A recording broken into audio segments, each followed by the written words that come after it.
ఈరోజు వాక్యము ఆదికాండము 36వ అధ్యాయం 7 నుండి 12 వచనాలు. వారు విస్తారమైన సంపదగలవారు గనుక వారు కలిసి నివసింపలేకపోయిరి. వారి పశువులు విశేషమైయున్నందున వారు పరదేశులై యుండిన భూమి వారిని భరింపలేకపోయెను. అప్పుడు ఏశావు శేయీరు మన్యములో నివసించెను.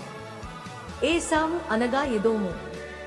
శేయీరు మన్యములో నివసించిన ఎదోమీయుల తండ్రి అయిన ఏశావు వంశావళి ఇదే. ఏశావు కుమారుల పేరులు ఇవే. ఏశావు భార్య అయిన ఆదా కుమారుడగు ఎలీఫజును, ఏశావు భార్య అయిన బాసమతు కుమారుడగు రగుయెలును. ఎలీఫజు కుమారులు తేమాను, ఓమారు, సెపోగాతాము కనజు. తిన్నా ఏశావు కుమారుడైన ఎలీఫజునకు ఉపపత్ని. ఆమె ఎలీఫజుకు అమాలేకును కనెను. వీరు ఏశావు భార్య అయిన ఆదా కుమారులు. దేవుడు ఈ చిన్ని పరిశుద్ధ లేఖన భాగాన్ని దీవించి ఆశీర్వదించునుగాక. ఆమెన్.